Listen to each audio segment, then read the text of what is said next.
All right, everybody, thank you for joining us today. My name is Greg McAllister. I'm a small business advocate with the Office of Small Business Assistance. If you're familiar with our office, then you'll know a little bit about what I'm about to say. If you're not familiar with us, then I'll let you know that what we do is we are tasked partly with helping anybody who has a question about starting, running, or closing down a small business in the state of Oregon. We can help them understand regulatory requirements, both at the state and local levels. If we don't have an answer to their question, then we can put them in touch with a best resource for getting an answer to that question. We also help people interface with government agencies. One way to think of it is that as government employees with a good amount of government experience with government agencies and programs, we speak the language of government. So people who are running businesses and small businesses, maybe in particular, have a hard time understanding or interfacing or just getting answers they really need to their questions from government agencies. And we're here to help facilitate that process or to help make sure that the answers they're getting actually make sense to them. And then we also, in more extreme circumstances, we serve as a place where people can make complaints about the regulatory agencies their business is dealing with. We can investigate those complaints. If we substantiate those complaints, then we can draft a report that states what we found, what happened, why it happened, and even make recommendations back to the agency on things they can do in order to address or reduce those kinds of issues in the future. Now, today's presentation is going to be informational in that we're going to talk about independent contractors and how the state of Oregon defines an independent contractor, how it differs from an employee. Move on to our next slide here.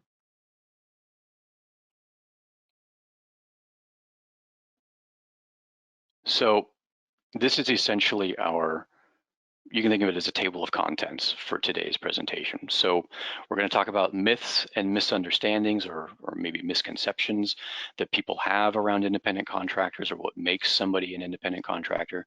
We're going to talk about why it matters, both for the businesses and for the people who are doing the work. And then the real meat of today's presentation is going to be around the tests and the definitions that are used. So those would be ORS or Oregon Revised Statute 670.600.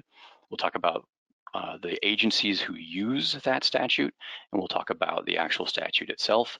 We'll talk about the economic reality test.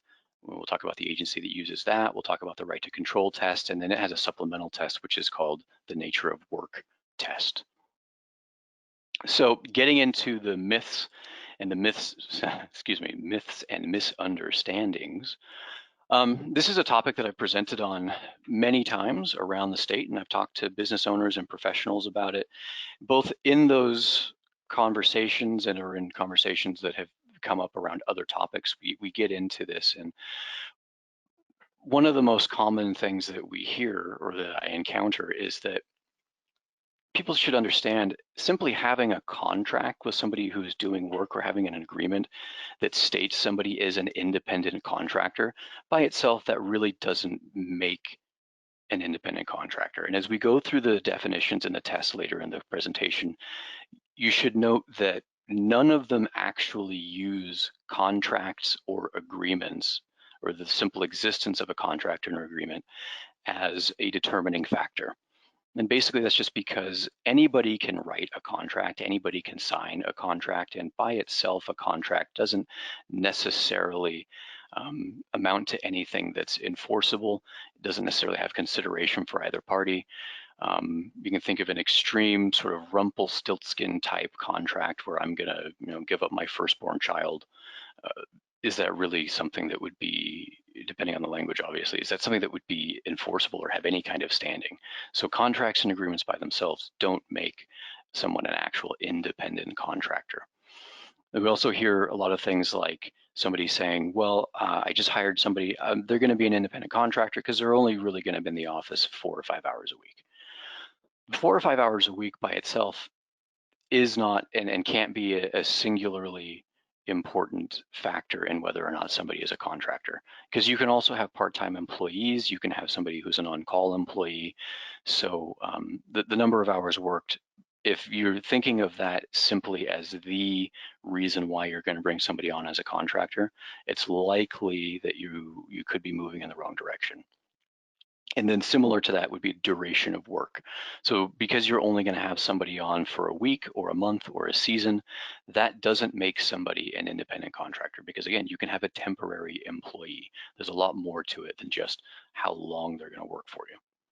So let's get into why it matters, right? So from a business perspective, it matters because if you've misclassified somebody as an independent contractor, then if and when that comes out, you can face fines, penalties, and interest. You may have to file past due tax returns.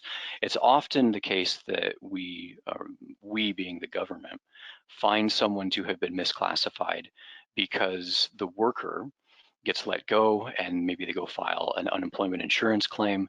And in the process of that, the employment department does a standard investigation and they see that there were no wages or hours reported by them on UI tax returns.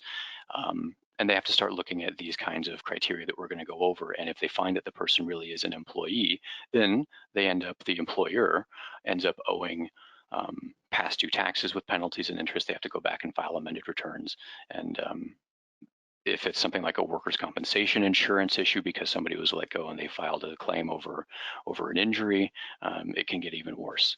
For the employees, it definitely matters, because if somebody is doing work and they're really working as an employee, but they've been misclassified as a contractor, then they don't necessarily know or understand that as an independent contractor, they are not covered by unemployment insurance benefits. They may not be covered by a workers' compensation insurance policy. They may not know that the person they're doing work for is no longer withholding income tax from their paychecks, so then they end up owing perhaps thousands of dollars worth of taxes when it comes time to file and pay the next year. And they also don't have wage and hour protections, things like minimum wage and overtime, things like that. And it's not uncommon for employers or for businesses to choose to reclassify employees as contractors in order to basically remove, or they think at least that they're removing themselves from these kinds of responsibilities. They're making it more affordable, less expensive, and administratively simpler for them. But these things like UI benefits, workers' compensation insurance, wage and hour rights, those exist for a reason. So it does matter. Okay, so getting into the actual definitions and tests here, we'll start with ORS 670.600. ORS obviously is Oregon Revised Statute. This is used by the Department of Revenue, the Employment Department, the Construction Contractors Board, and the Landscape Contractors Board. So if there's any kind of issues around withholding tax, if there's any kind of issues around transit tax, those are going to be taken care of by the Department of Revenue, and they're going to look at this issue through the lens of ORS 670.600. Employment Department, they're going to be looking at unemployment insurance claims. And then the Construction Contractors Board and Landscape Contractors Board are concerned with this because they want to make sure that when someone is doing construction or landscape contracting work, that they are not basically skirting some of the additional costs and administrative work that allows them then to underbid their competitors and create an unfair playing field. Now, the statute itself, I have here, this isn't obviously the text of the statute. I'm summing it up. These are really the Cliff Notes version. Items 1, 2, and 3 are the criteria that are used to determine whether or not somebody is an independent business. Now, number 1, the right to direct and control the means and manner with which the work is being done. And it's important to really emphasize the right part, because an employer, for instance, has the right to direct and control the means and manner, even if they don't choose to exercise that right. They may allow their employees a lot of independence in the way they go about their day-to-day work, but if they can direct and control means and manner, then they are the employer, right? Means and manner, in this case, what we're talking about would be things like the equipment, things like the scheduling, things like the location of work. I'm an employee because the Secretary of State as an agency can tell me where I have to do my work. I have to do it in the office. I sit at this desk, or like right now in current circumstances, I have to work from home. They can tell me the hours I have to work, when's my lunch, when's my break. They can decide what kind of equipment I have to use. They decide Microsoft Office over something else, right? They have the right to direct and control all of those kinds of criteria. If I were an independent contractor, then whoever I'm contracting with can determine what the final product is that I'm supposed to deliver, and they may be able to say a due date and give certain specifications. But the way I actually go about doing my work, how, where, with what, those things are left largely up to me.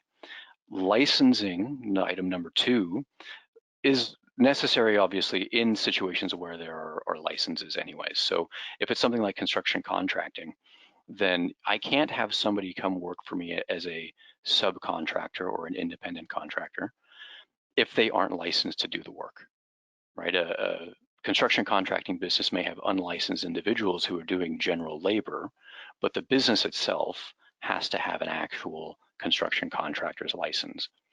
And then number 3 is the independent contractor must actually qualify as having or being an independent business. And we have 5 sub-criteria here, but the contractor only has to meet 3 of them, and it can be any 3 of them.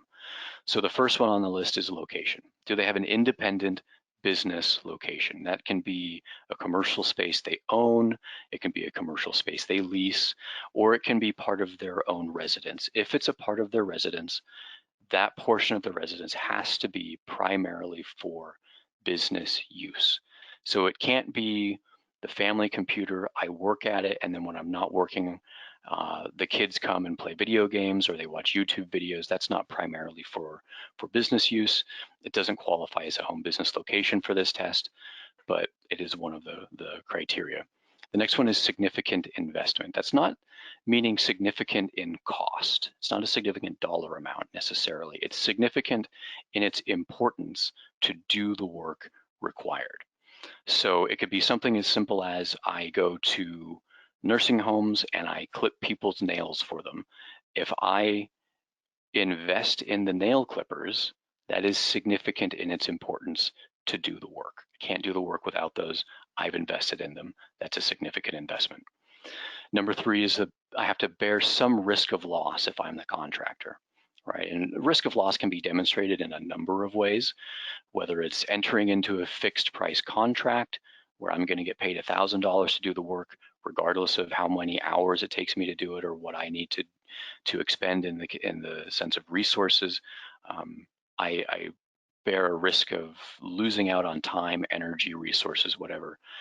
It can also be demonstrated through warranting or guaranteeing my work. Can be something like an indemnification agreement or clause. Even liability insurance is one way to demonstrate a risk of loss. The number 4 is 2 or more customers. The contractor, that is, must have 2 or more customers in a 12-month period. And then I shortened this just to make sure everything could actually fit on the slide and still be readable. But there's, in addition to that, is or they must be engaged in reasonable marketing efforts to procure that business. So you think of it, if somebody only has as a contractor 1 client and they lose that contract, it's not unreasonable to question or consider their real level of independence at that point. Now, the right to hire and fire. If you're bringing somebody on as an independent business to do work for you, you're bringing on the business, and who it is they send to actually do the work, generally or often at least, isn't going to be all that important. If I get contracted, let's say I have a janitorial company and I get hired to clean an office building, whether I show up personally to clean that office building or whether I send people who are my employees to show up and clean that office building, or if I fire those people because I determine they're not doing a good enough job, that's my right as somebody who is running an independent business. You've contracted my independent business to provide this service. Now, number 4 is maybe tricky for some people, but it's important. And the language can make it a little bit trickier sometimes, but um, requirements, all of these above requirements can be met by an individual, like myself or yourself, or a business entity. That would be something like an LLC, a corporation, a partnership. But simply having a business entity is not enough by itself. And the way I explain this to people is I use this example a lot. Let's say I have a catering company, and I can go anywhere in the state of Oregon, and I can do corporate events, I can do weddings, um, I can do family reunions, and I can handle hundreds of people. That's wonderful. Clearly, I have an independent business. But if I go work for McDonald's in their kitchen, they can't call me an independent contractor because my independent business is not a factor there, and they direct and control all the means and manner for how I'm going to do my work. So I have a business, yes, but my business is irrelevant to those circumstances. And it's not uncommon for us to see employers who decide they're going to reclassify people. And so they tell their employees, well, okay, go register a business name or entity now with the Secretary of State, because when you come back on Monday, we're going to fill out this paperwork and you're going to be working as an independent contractor now. And they think that just because that individual or those individuals have a registered business, they are now qualifying as independent contractors. Simply having a business doesn't by itself satisfy the requirements. You can have an independent business, but if you're not licensed to do the work, it doesn't matter. You can be licensed, you can have an independent business, but if you don't have the right to direct and control your own work, it doesn't matter. Okay, so moving on from there.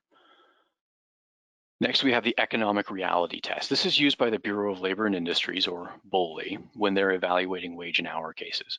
The economic reality test is based not in statute, like ORS 670.600, but it's based in case law.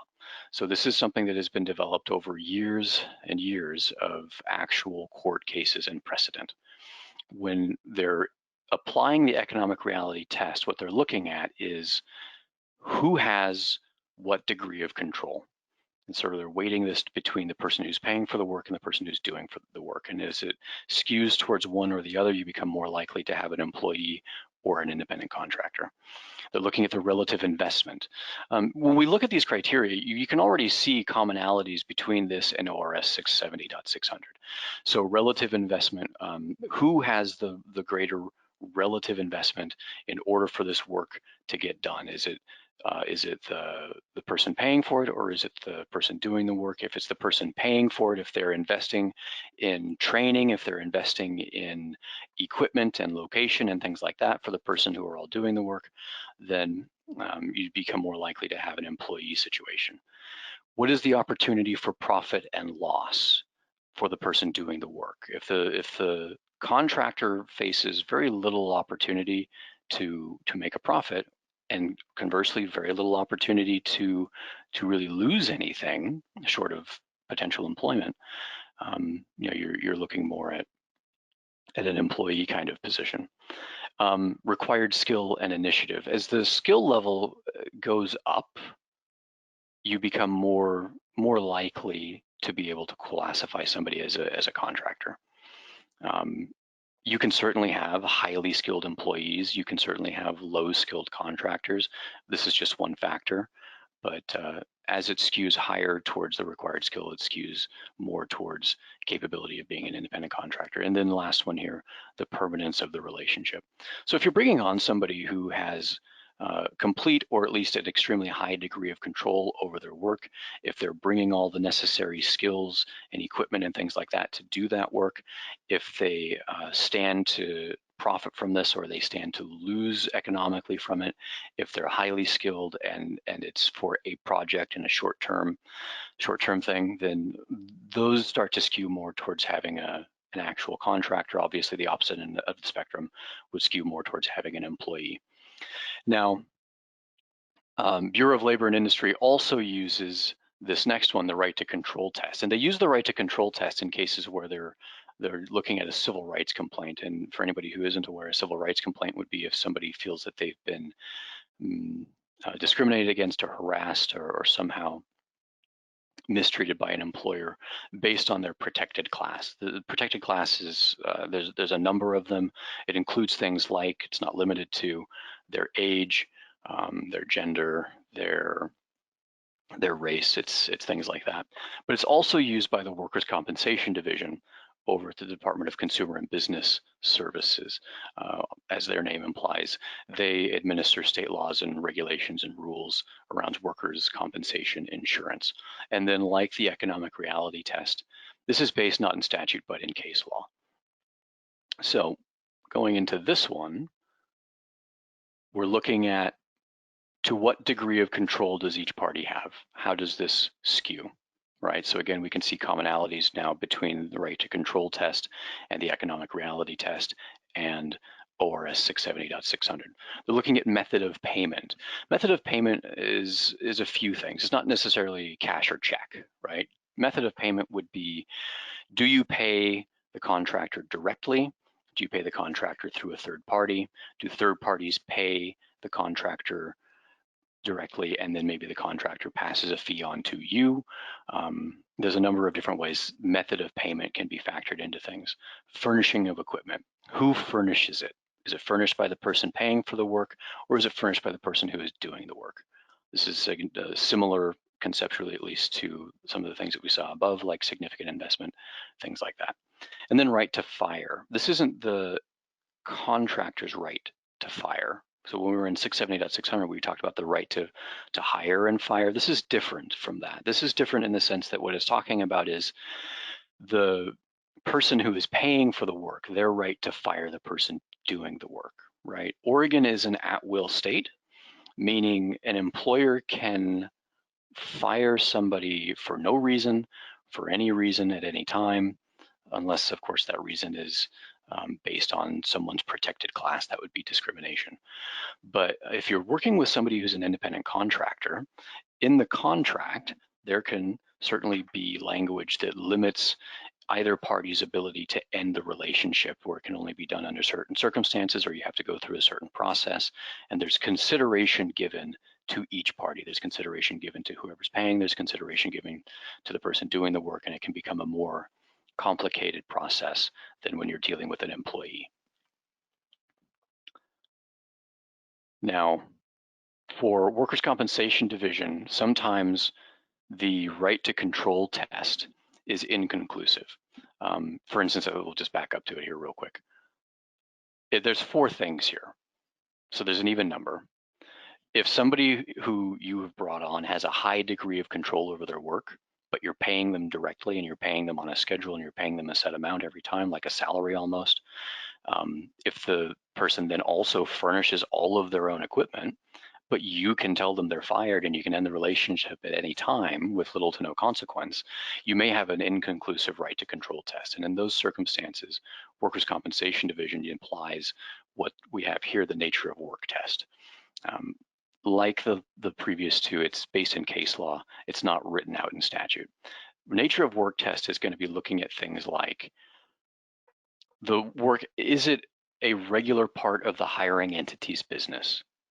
Is this are they showing up and doing the same work as everybody else, and they're somehow now being treated differently by being made into or determined to be by the employer an independent contractor? Or is it something which is entirely different from the normal course of business?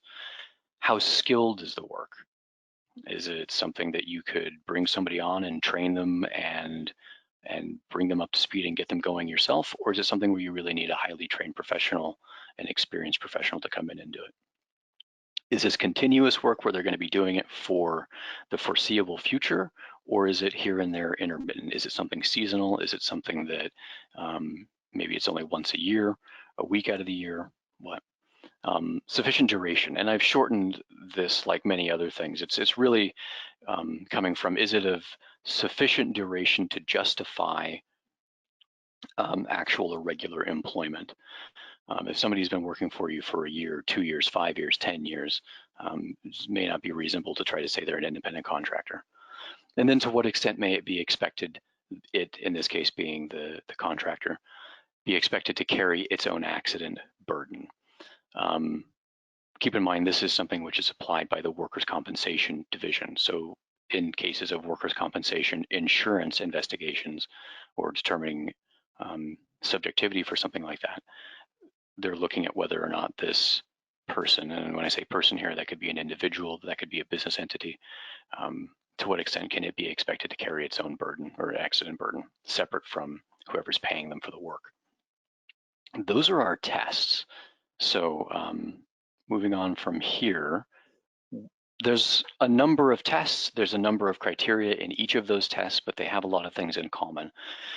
This is kind of a way to sum up and in a fundamental way, give yourself a perspective on how these kinds of things are determined, right? So the most consistent factor across all of the tests is the professional and economic independence of the business that is being contracted to do the work. All right, so we can sort of rephrase that in the form of a question. Are you hiring an individual with a skill to do work for your business, or are you hiring another independent business to perform a service or to complete a project for your business? Right? If you're just hiring an individual to come be a part of your team and help you out on a permanent or part-time or short-term basis because you just need more people or you need to have a specific skill set for a little while, you may not be hiring somebody who's going to qualify as an independent business and therefore not qualify as an independent contractor, right? But if you are bringing on an actual business, if you can look across the table and you can see someone as a business, not as an individual who you're just bringing on to help, it becomes much more likely that you're doing this correctly in hiring an independent contractor. And that's pretty much our presentation for today. But if you have questions about this, I mean, everything that we went over, we had to keep it fairly brief. There's a lot of depth to each of these, not just this topic broadly, but there's a lot of depth that can be found just going into each of the individual portions here. So ORS 670.600, I've done presentations on that subject that by myself with nobody else adding to it have run an hour or longer. The workers' compensation division and Bully's independent contractor portion of their website, all three of these provide their own additional details and level of depth that are more than worth going and checking out if this is something that is important to you. This first one up here is an entire website. It's not just a page or two or three. It's an entire site which was built by the employment department, and it provides information on all of these tests, but being an employment department website is primarily towards 670.600. Obviously, the workers' compensation division website is going to go into the nature of work and the right to control tests. And then the bully page is going to talk about economic reality and the nature of work test. Sorry, excuse me, right to control test. But that's it. That finishes our presentation for today. Real quick, I want to kind of give you some of our basic contact information here. So if you reach out to us, you can do so if you need to through this Get Help button here. You can find this on the home page of many, if not most, executive agency web pages. If you want to call us, you can do so at 1-844-469-5512. You can email us at business.sos@oregon.gov, and you can find us online at oregon.gov/smallbusiness. If you reach out to us through any of these means, you're likely to talk to Bob first. He's a great guy. He'll take your information. He'll make sure we have the details we need, and then he'll move it on to the rest of us. Trevor is the small business ombudsman. He runs the office. I am Greg McAllister. Olga, I don't think I saw Olga here today, but that's fine. We're all more than welcome, you're all more than welcome to reach out to us, and we're more than happy to help you. If we don't have the answers you need, or if we're not able to help you, we do our best to connect you with whoever can help you. So with that, thank you very much, and you have a wonderful day.